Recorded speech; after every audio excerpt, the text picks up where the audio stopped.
What is going on, everybody? It is Wednesday night, so it is now time for the I-71 Playbook Podcast. I am BB, and that grinning gentleman to my left is BC. How are you, sir? Hi, BB. How are you? I am delightful. I am rolling on caffeine today, and yeah. So behind the curtain, folks, it is 7:10 Wednesday night, and we're both tired. It's been a We week. are, it has Um, definitely been a week. so we kind of came in here a little off camera, discussing some things. Would you like to enlighten everybody? So apparently, um, we are the reason why Cleveland cannot have nice things. If you tuned in last week, we talked a little bit about the Guardians and how they were on an absolute tear, and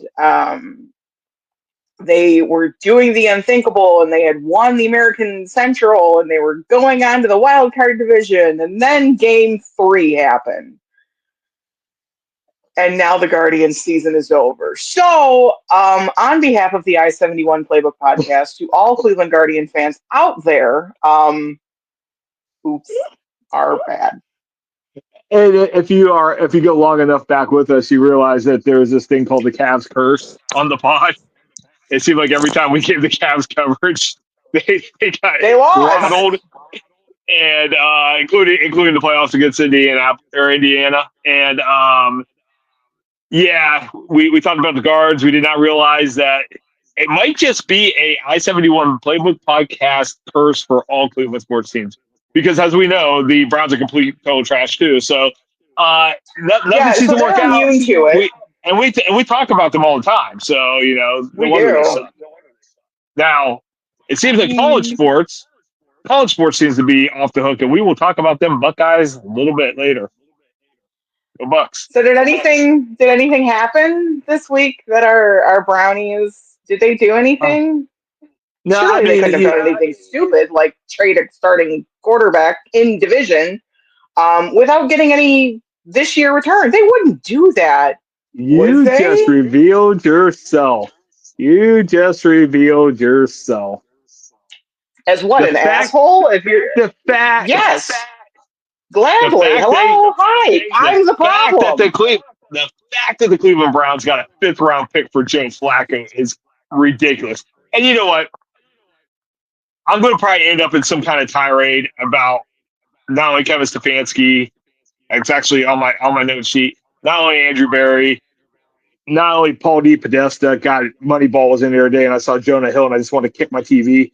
And then finally, Jimmy Haslam. Was that actually for Paul D. Podesta, or was it for Jonah Hill? Like, no, it was Jonah. It was literally the movie Moneyball. And if you don't know, Jonah Hill played a character who was supposed to be Paul D. Podesta, who is now some mysterious role for the Browns that nobody knows what he does, other than analytics. But he, I saw it was on the other day, and I'm like, man, that Brad Pitt handsome. God damn you, Jonah Hill.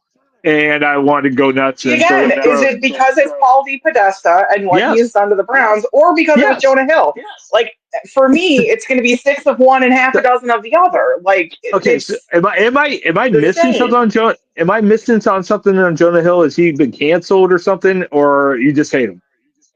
I'm just not a fan. That's all. That's fair. Okay, I just want to make sure I didn't miss anything in the old pop culture lexicon that I didn't know about Jonah Hill, because I kind of like Jonah Hill and the stuff he does. I've just never been overly a fan of him, and that's fine, because come on, him and Chan Tatum and 21 and 22 Jump Street, comedic gold. You didn't like it? Never watched. I've never watched it. Oh my God! You got to go back and watch those fantastic movies. No, I don't. No, I don't. Super funny. Did you watch K-pop Demon Hunters yet? Nope. I don't even know where we go from here. I think it's just time to take the pod down. We had a good run. We had a good run. We had a good run. Cool. Well, 10 years of friendship and almost. It was real until you has it almost been a year? I think it's almost been a year of podcasting. Last November. So yeah. So 10 years of friendship and almost a year of podcasting. We're gonna call it podcast party next month if we make it. Got it. If we make it, yeah. If we make it. So the Browns, Joe Flacco gets traded for a 5th round pick and a swap of 6th round picks. Once again, Andrew Berry, he got a 5th round pick for Kenny, a higher 5th round pick for Kenny Pickett than he traded. And then he is going to get another 5th round pick, which was the better of, since I had 2 5th round picks, they're going to get the better one of those. For Joe Flacco.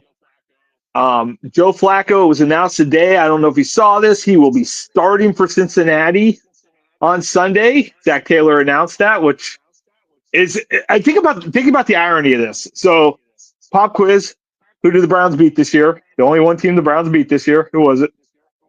Green Bay. Who was starting quarterback for the Browns? That would be Joe Flacco. Joseph Vincent Who does the Flacco. Who does the Cincinnati Bengals play this week? I'm going to guess the Packers. The Green Bay Packers. And guess who's going to start against them? Joe Flacco. Irony is not dead. It is not. So, I mean, don't get me wrong. I am a huge Joseph Vincent Flacco fan. I had the Flacco fever, if you will. However, in football years, the man is... We said it last week. He's not a spry young gentleman like he used to be when he was kicking the Browns' teeth in, before he got a Super Bowl ring and all that fun stuff. So at one point you just got to ask is, when is enough enough? However, I think he's going to be in a lot more trouble because Cincinnati's O-line is that is yikes. I think it's going to take us to a much bigger question, and this is kind of where I was talking about indictments. We're going to talk about indictments on the pod. So did they finally release a certain kind of file? Let's go back a week. The Browns in London, Hotspur Stadium. Can we forget that happened? They're playing the Vikings, and Dillon Gabriel come in, and once again, Dillon Gabriel acquitted himself fine. He threw for 190 yards, 2 touchdowns, did not turn the ball over, but yet the offense looked exactly the same. They did. The team scored 17 again. They are now 10 games scoring under 20 points. And if Joe Flacco goes and has a modicum of success, I used lexicon and modicum today. Are you studying for the SATs, my guy? My vocabulary is popping today. If he has any kind of success on Sunday, I think we have to start talking about Kevin Stefanski's job. Well, this year was already going to be a put up or shut up year for Stefanski. I mean, they have floundered so much underneath him, and yes, he's the 2-time coach of the year. However, I'm so tired of hearing about that. I'm so tired of hearing that argument too, and here's why. Because you look at the guys that he's had on his roster, and you look at one, if they're still playing what they're doing now. Baker, and hold on, time out. Side note.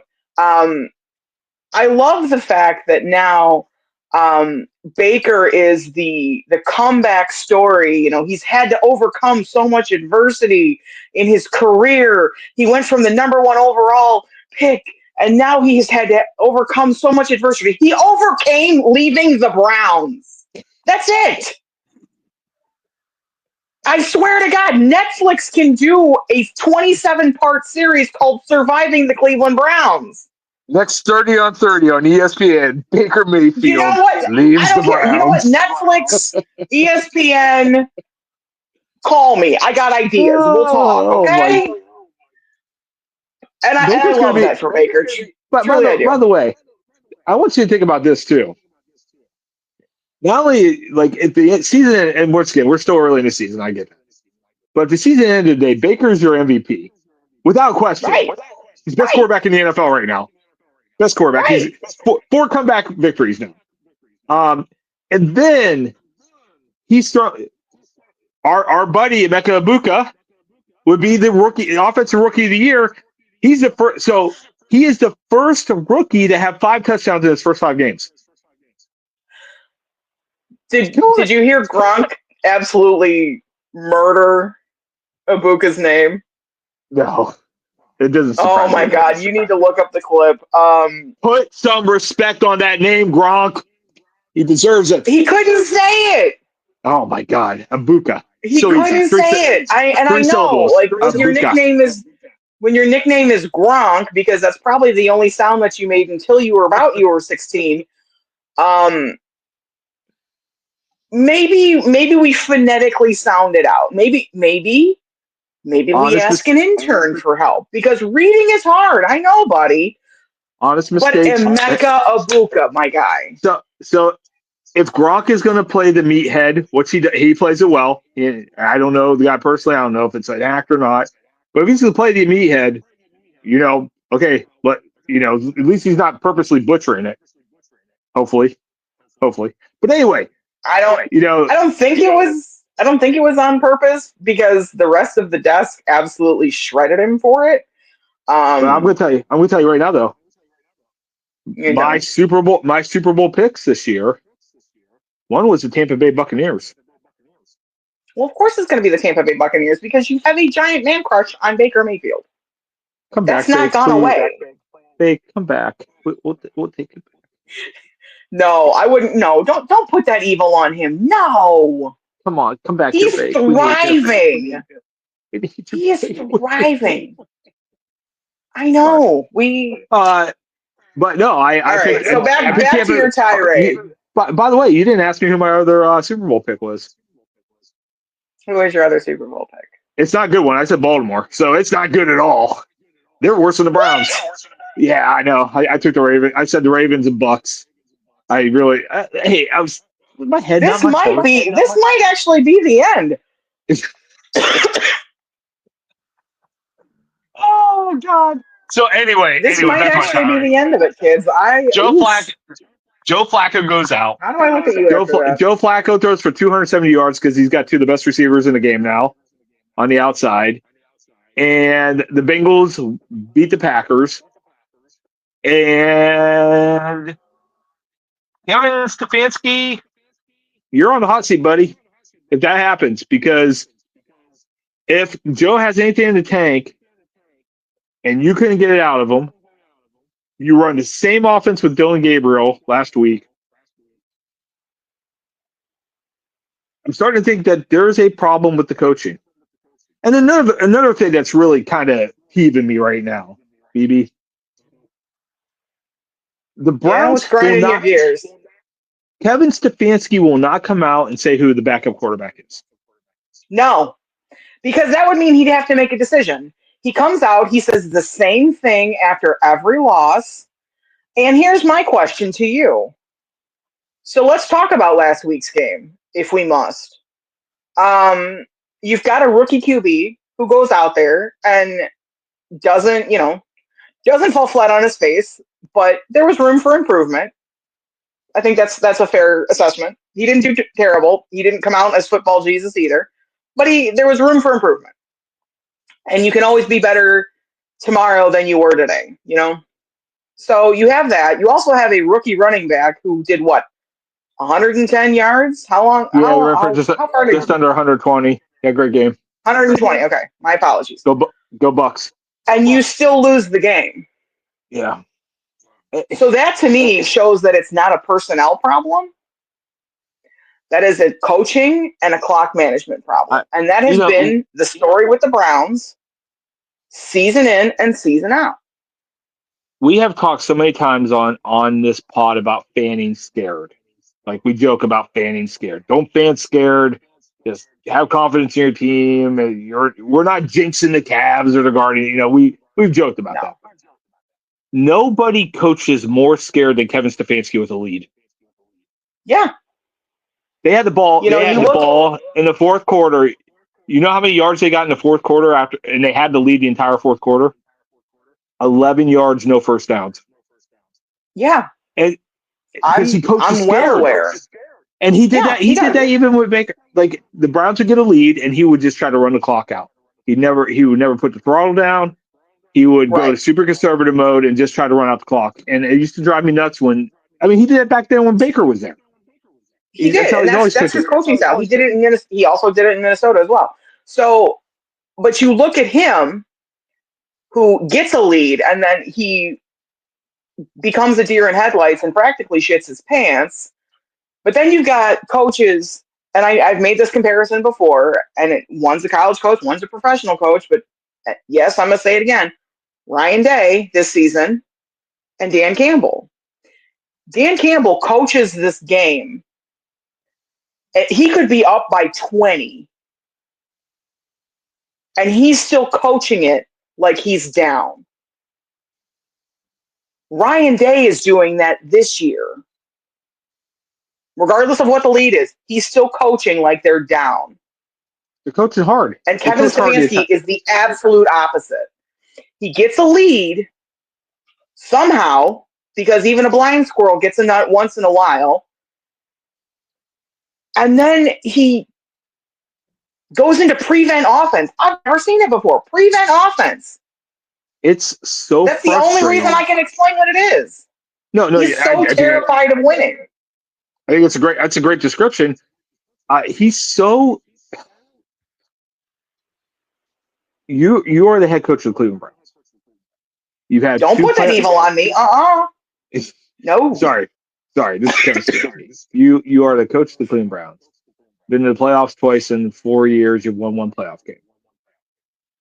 Very rarely do you go into the fourth quarter, third quarter with a lead. Second half, do you have a lead? Why don't you play like you don't have a lead? Right. Because just take that out of the equation. What you can lose one of two ways. You could lose like you did Sunday by completely clamming up, closing up the offense, and just trying to hopefully kill the clock. On the last possession, inexplicably throws the ball and doesn't make Minnesota use their last time out. Or just keep throwing. Just keep pushing. Like, just keep the off. Like, nobody kills offensive momentum like Kevin Stefanski's offense. Just nothing does.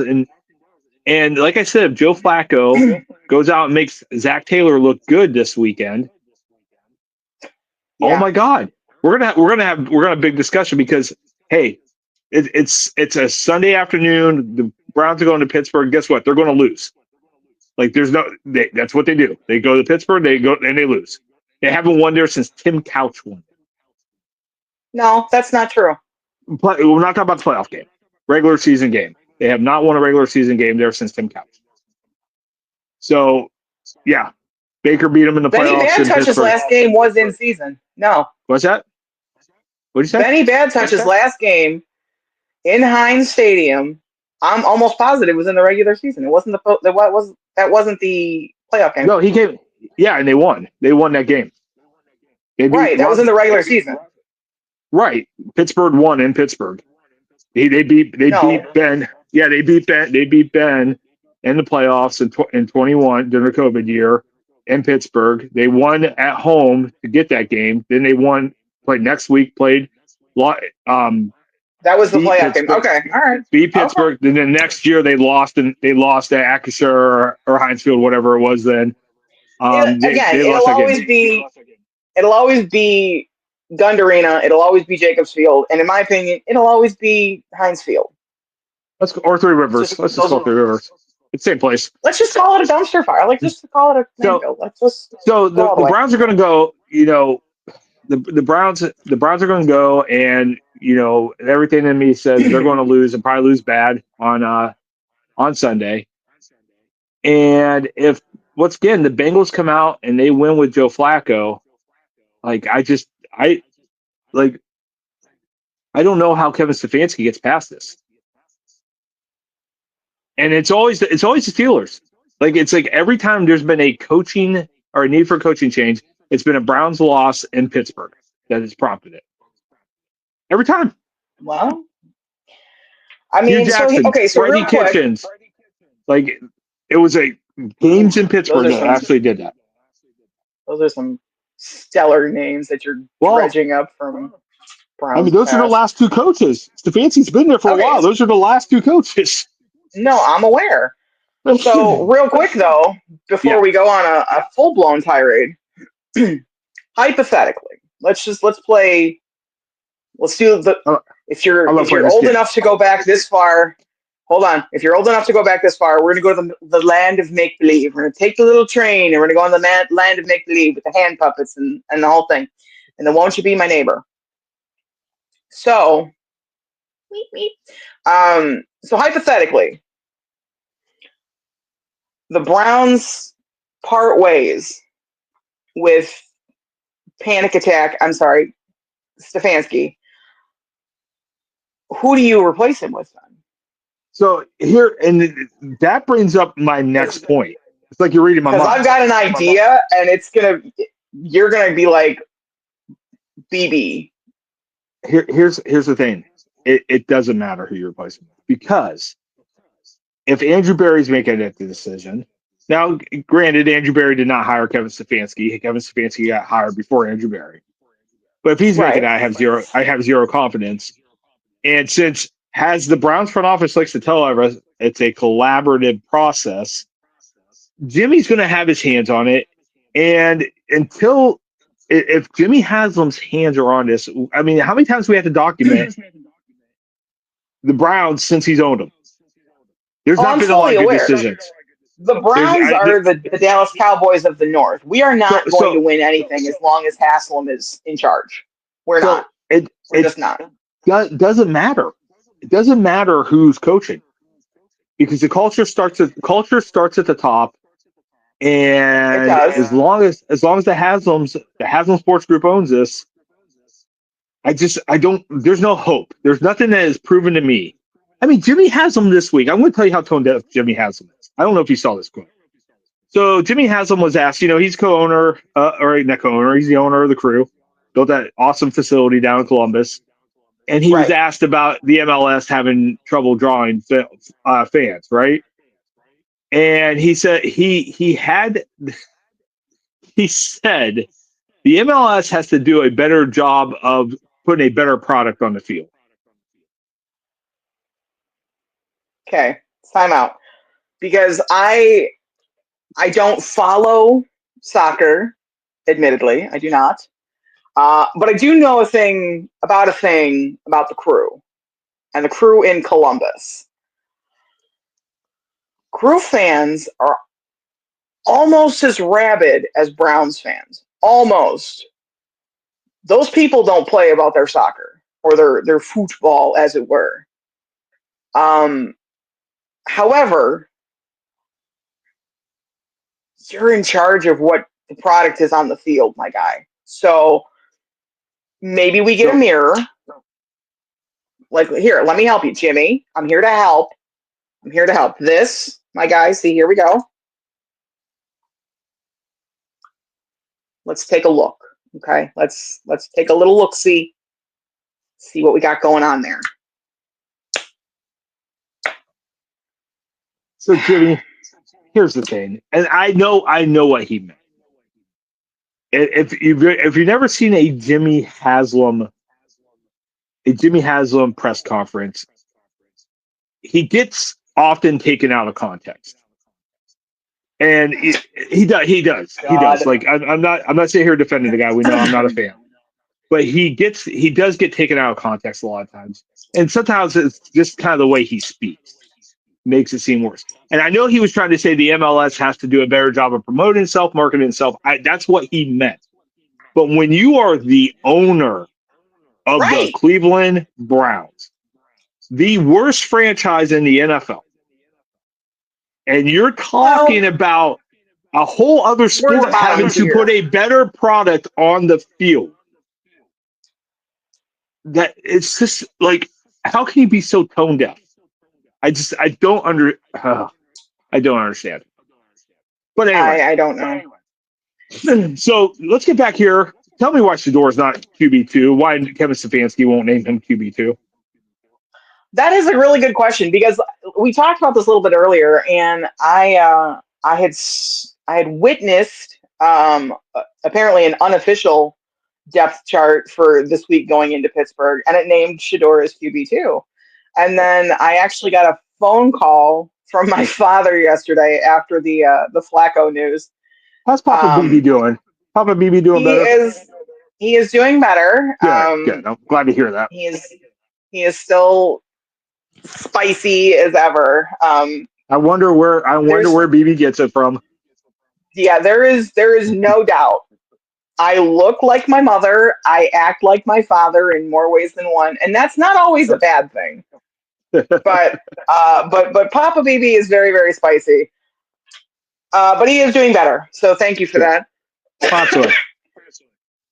But he kept mentioning that there was another QB possibly in the mix that wasn't Shedeur, because I thought all we had left was Dylan Gabriel and Shedeur Sanders. Like it's like old Mother Hubbard, and there's only the two rookies in the cupboard. But I was flat. My flabbers were officially gasted to find out that we still have Bailey Zappi on the roster. Like I thought he's like a bad rash. I thought we got rid of him, and we got a Zappi flare up again. Like what the hell? Why? Trivia question for you. Who's the only Browns quarterback on their roster that has a 300-yard game? And Huntington Banks Field. Don't tell me. It's Bailey Zappi. When he played for the Patriots, he lit the Browns. That's embarrassing. That is horrifying. So let's go over the roster. Dylan Gabriel threw for 190 yards. That's his big game. Shedeur has not yet played. Deshaun Watson has never thrown for 300 yards. But Bailey Zappi, as a member of the New England Patriots, has lit up the Browns defense for 330 yards in a game. It's a great day to be a Browns fan. We live in bizarro world. Like we're in the DC universe. It's a bizarro world, my dude. Like we're in the upside down. It's a cross between the upside down and hell. Like that's where we're at right now. None of this makes sense. Nothing makes sense. So hell be thy name, Cleveland. You know. So I am positive that Shedeur is going to be named, because I'm going to tell you one thing. It's going to be really quick. If Kevin Stefanski wants to lose his locker room, he'll name Bailey Zappi the quarterback QB2. We got enough of that last year. There's no way. You got the two rookies now. That's what you're going to roll with. And if they go out and sign their veteran, I'm going to be so pissed. I'm just going to there's just for what? At that point, cut him. Just let him go and let him try and start a career somewhere else. Because what are we doing? Browns, Cleveland Browns. You're 1 and I almost said 4-1. Jesus, you're 1-4. Somehow you're still in the mix in the AFC North, because what a just colossal disappointment this division's been. But I mean, if they beat Pittsburgh, they're only 2 games back in the division. Once again, I've already made it clear. I don't think they don't have a chance to beat Pittsburgh, but if they beat Pittsburgh, there's so many bad teams in the AFC this year. So many bad teams. Let's hope that Rodgers shows up drunk again. Let's hope for that. But I guess the final word about the Browns is, what is this 1-4 start? Where are we in this season now? Like we're a third of the way through, almost. What is there to look forward to? If you're a Browns fan, what is there to look forward to? If you're a player, what is there to look forward to? What is the goal at this season right now? Yes, please, BB. Pretty girl on the other side of the screen. Please go. What do we have to look forward to? Week 17. And the season being over. I was going to say the last Thursday. I was going to say the last Thursday of April. The last Thursday. Is that our last game? Is that the last game of the season? Last Thursday of April is when the Browns will have 2 first-round draft picks. Well, yeah. Oh my God. It's the whole thing's depressing. It's just it is. And it doesn't have to be. That's the kicker. Is you're seeing glimpses and you're seeing flashes, but this is a team that could easily be 3. This is a team that could easily be 3-2 right now, and right in the heart of the AFC race. They could be 3-2. They could. But and also, if a bullfrog had wings, he wouldn't bump his ass when he hopped. And they cost me $70 on Sunday. That's my fault, though. I've thought of that. So I've thought of that. See, that was where you went wrong. Is you needed the Browns to win, my guy. So I didn't need the Browns to win. You've been a Browns fan for how long? I didn't need the Browns to win. I just needed them not to lose by more than 3.5 points, and they lost by 4 points. So for the people who don't know, I decided to play a 3-leg parlay last weekend, and my $10 bet would have turned into 70 because Ohio State won and got the points as I picked. The Browns in Minnesota went over 36, which was the lowest over under this year in the NFL. And I said, no, they're going to go over that. And they did. They scored 38. Then all the Browns had to do was lose by 3. And they lost by 4. Lost by 4. And my MGM online account is now almost gone. I've been playing on that money. Hey, I've been playing on that money since Vegas last year. I had $40 in that account when I was in Vegas this time last year, and I've been playing on that all year. Yeah, so yeah, not too bad. I've had some fun with it. All right. Shall we move on to something? Hey, it would be more fun if my account showed over $100 in it and not 26 now or whatever it is. But anyway, thanks, Browns. Thank you. Anyway. I mean, I could say the same about my bank account. So let's talk about some good stuff. There's that too. That'd be fun. Let's move on to where we're both going to be a little less spicy. The Golden Gophers of Minnesota invaded the Shoe on Saturday.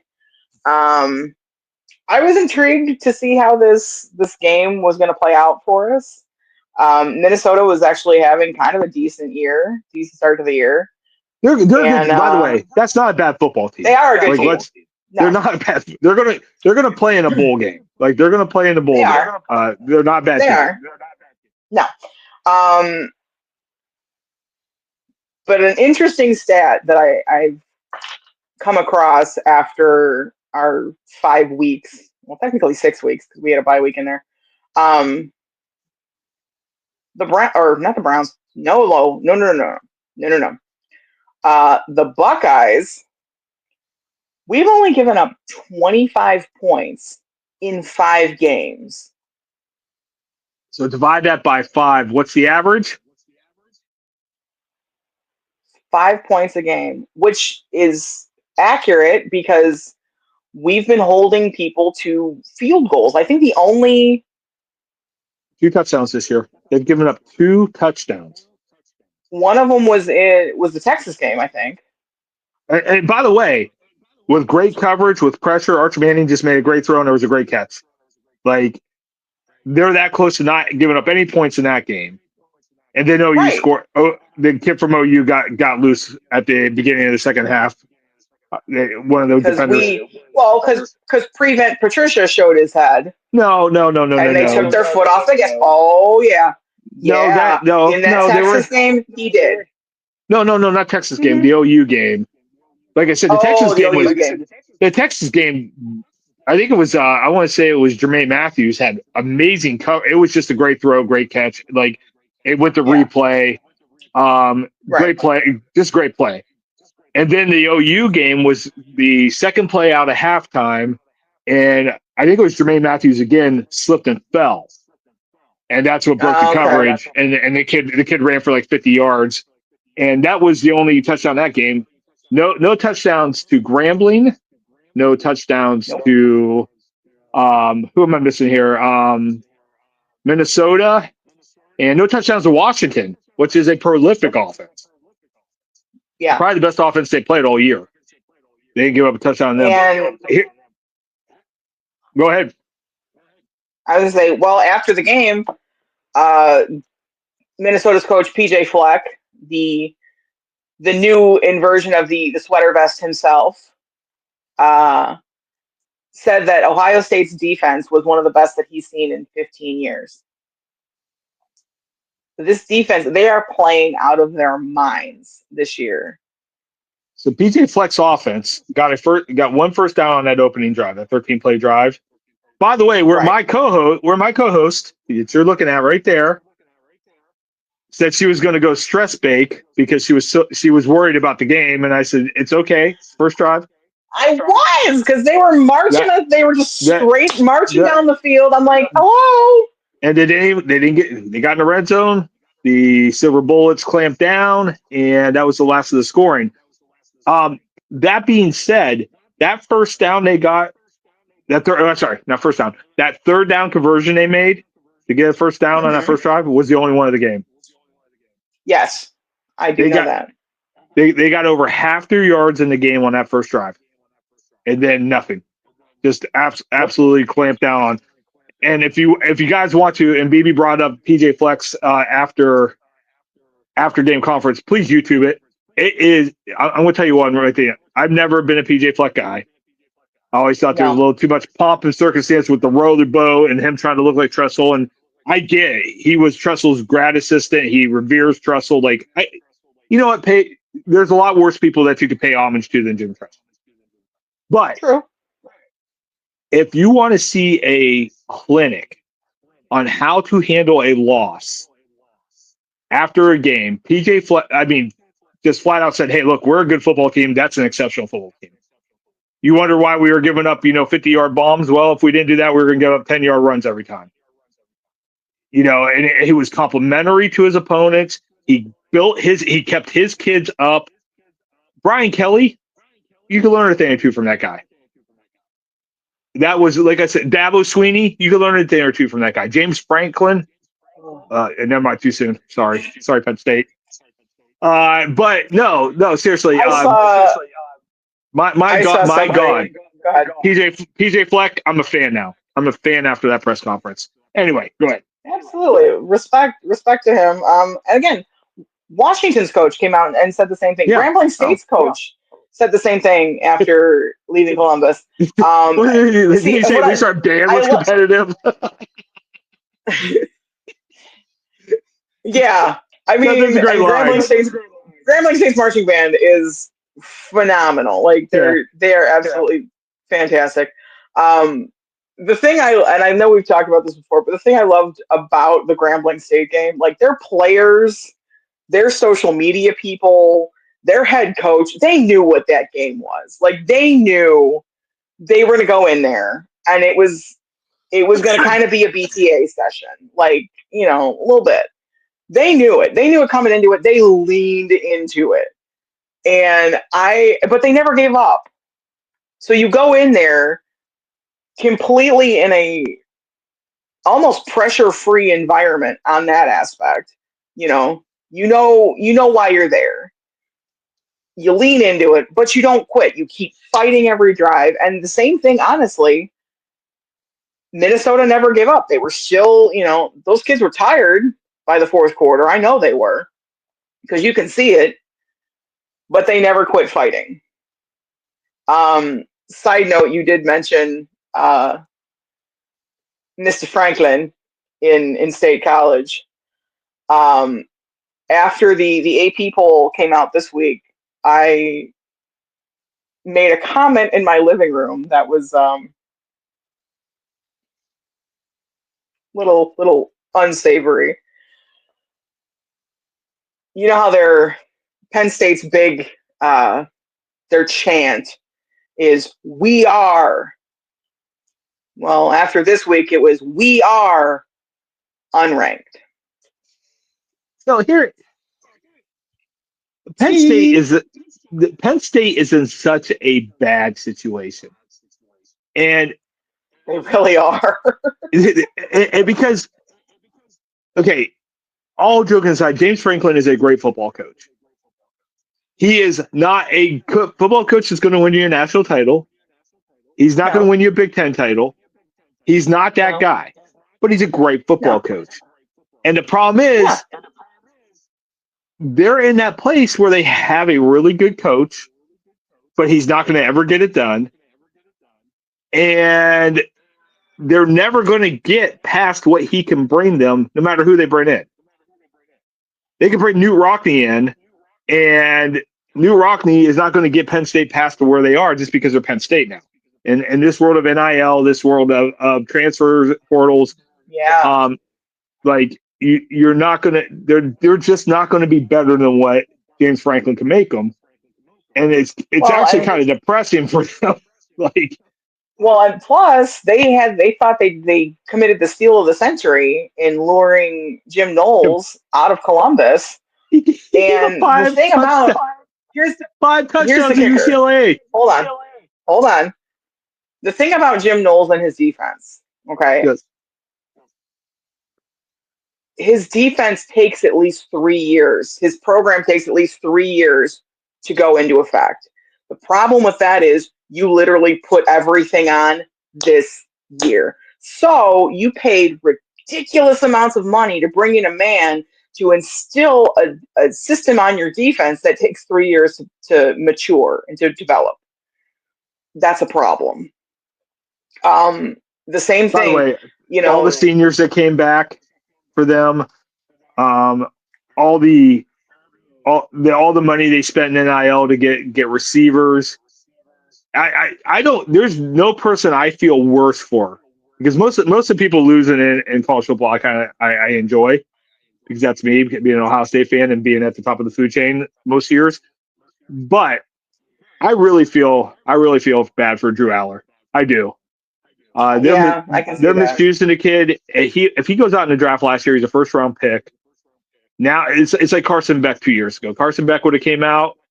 Not gone back to Georgia. He's a first-round pick. He goes back to Georgia. He has to do a reclamation year at Miami, and he's playing great.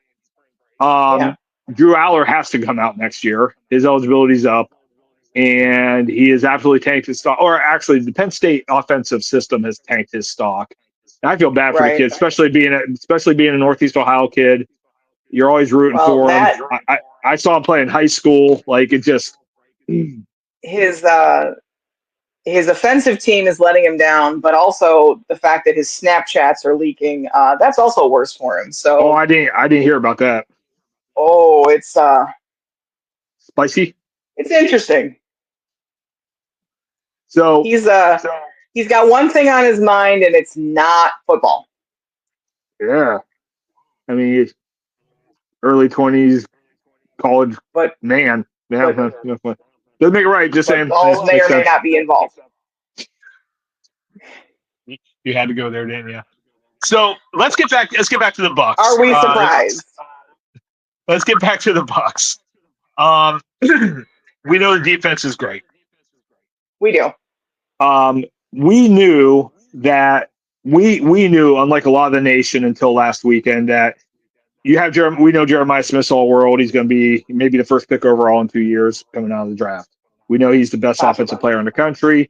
And I think he's one of the best offensive players that I've ever seen in my lifetime. He's right up there. One of the people that did not get the respect is Carnell Tate. And we have been saying that this kid on any other squad is wide receiver one. He would be. Yep. And you know what? You're going to go double team. If you're going to go double team Jeremiah, well, Carnell's going to put 180 and a touchdown on the board on you. And he is now. You can see all the experts. Yeah, he's another first-round Buckeye pick. Yeah, he's going to be a first-round draft pick in this year's upcoming draft. We tried to tell you, like, hello. We talked about it. He's 6'5". He runs a 4.4. He catches everything. He runs great routes. Like he's a prototypical wide receiver one in the NFL. And let's just look at the last 5 years in the NFL draft. Well, if this holds true and Carnell Tate is a first-round draft pick in the 2026 draft, that will be 5 straight years that an Ohio State receiver or receivers, okay, multiple receivers will be picked in the first round of the NFL draft. And they're all – the only person really not having a great year is Chris Olave, but he's been hurt. with Jackson Smith and Jigba. He's got He's killing it. Denzel Ward disease. He can't. Neither one of them can stay healthy. Emeka Buka is killing it. Garrett Wilson. I mean, he's been a Pro Bowler. I'm missing one other. Oh, Marvin Harrison, who's had a little case of the dropsies. But he got back out this past week and had good game. Cardinal Tate's going to go first round next year. Jeremiah's going to go. That'll be 6 straight years of Ohio State Buckeyes being wide receivers being drafted in the first round. That is insanity. And both Jeremiah Smith and Carnell Tate aren't the only offensive weapons that you keep hearing on Saturdays. No, now we're hearing Bo Jackson, which, again, as an older sports fan, hearing the name Bo Jackson in sports again kind of makes me giggle a little bit. Do you know why he's Bo? Did you hear that story? No. So they called him Bo Jackson as a nickname because you know his actual name is? No. Lamar Jackson. Get out! It is not. His name is actually Lamar Jackson. So his friends started calling him Bo when he was in middle school because of Lamar Jackson, and so then Bo Jackson stuck, but his name is actually Lamar Jackson. That's funny.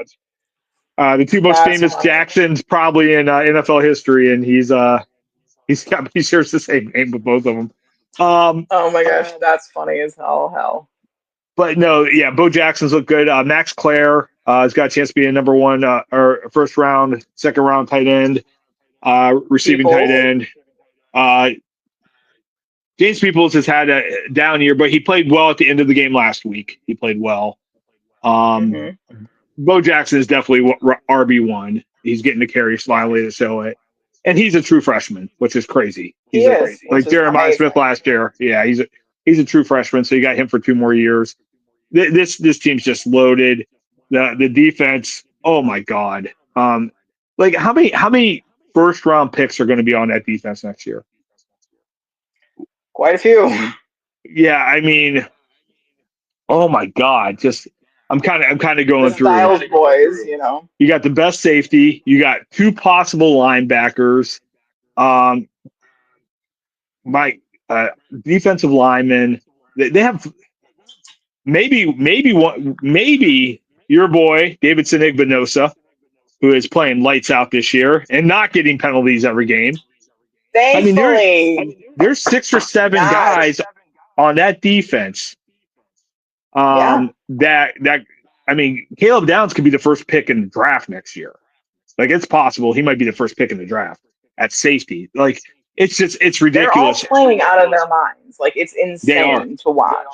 And that going back to PJ Fleck's press conference, PJ Fleck said, we were feeling confident that first drive we moved the ball, and then immediately the second drive we realized that was their vanilla defense. He said we never saw the same front again the rest of the game. Like, we saw the same front that first drive.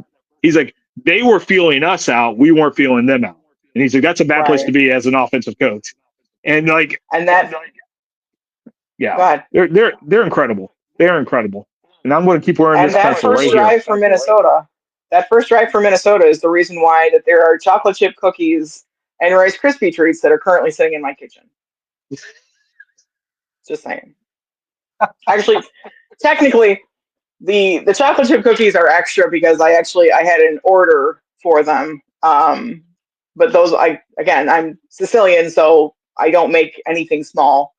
So yeah, there are chocolate chip cookies that are sitting in my, and then I promised my kid Rice Krispie treats that she claims have crack in them. So I'm going to say something, and there is nothing overt about this. There's nothing to be interpreted about this, but I'd love some of your cookies. I can make it happen. Yeah, send me a dozen. Send me a dozen cookies. Are you allowed to eat cookies? Like, am I going to get in trouble for first time eating God, no. cookies? Oh God, no. That is not good for the diet. But I make exceptions. I'm in the office Monday, and our wonderful one of our wonderful service members, Erica, comes in and she brought donuts.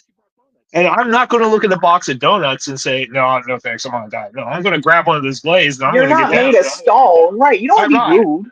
I have emotions. I am a person. I have needs. and I cannot look at donut and not eat a donut. I might have had one this morning at my conference this morning too. I'm just saying there might have been another donut. Damn it! Now I want donuts. Yeah. Damn it!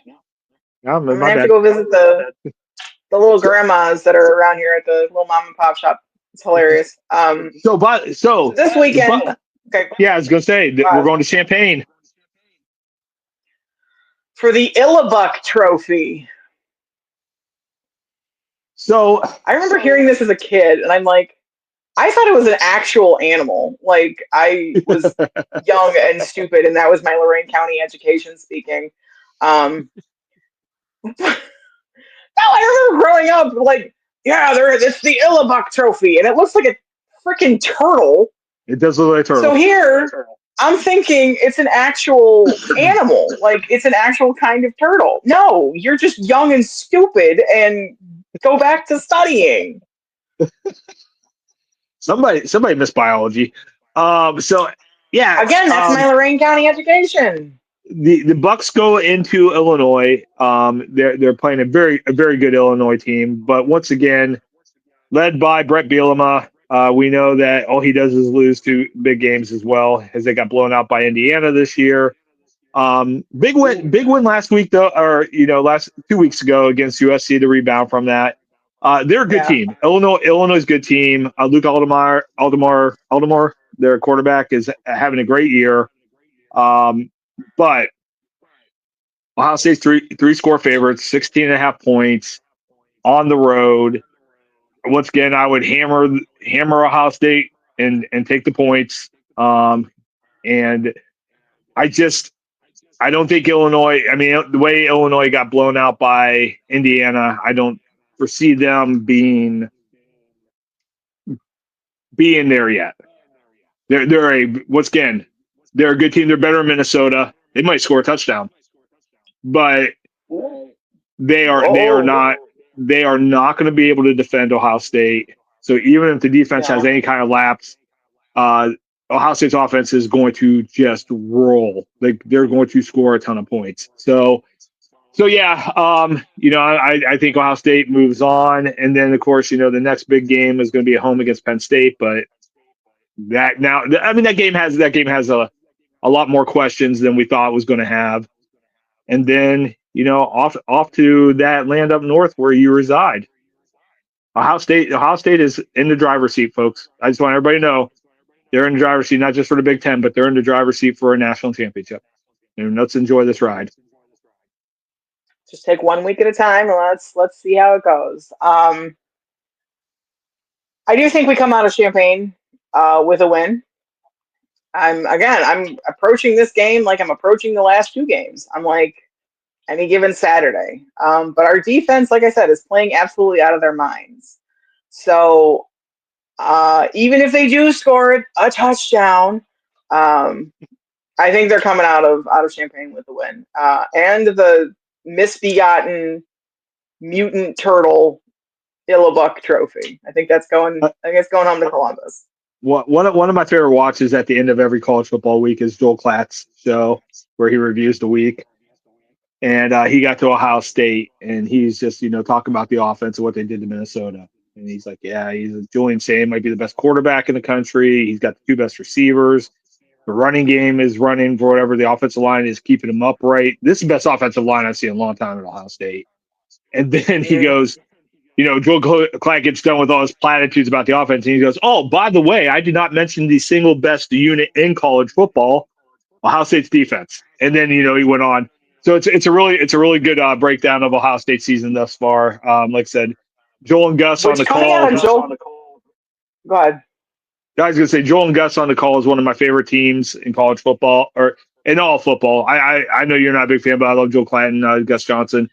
And then the only reason I'm not a big fan is because last season that's all I heard, because they had literally every single noon game, which thankfully that's kind of gone away this season. But the fact that Joel Klatt is kind of a Michigan homer, not as bad as other people who are associated with the Fox broadcast who do not need to be named, the world's oldest frat boy. But the fact that he has nothing that he can say about Ohio State that, isn't complimentary, because again, they're playing on such a different level this season, across all of college football. So the fact that he has to sit there week in and week out and concede that, yes, maybe we do have the best defense in all of college football right now. Like, maybe the offense is... Yeah, he's not conceding it. He's declaring it. Like he's been on board the whole time. Like, and it's just one of those things where him, and he's he's a fan of the yellow and blue. It warms my black little heart a little bit. Like, I kick my feet and I giggle a little bit every time I see it. I'll be honest with you. I one of the things why I like watching Joel Klatt amongst some other commentators,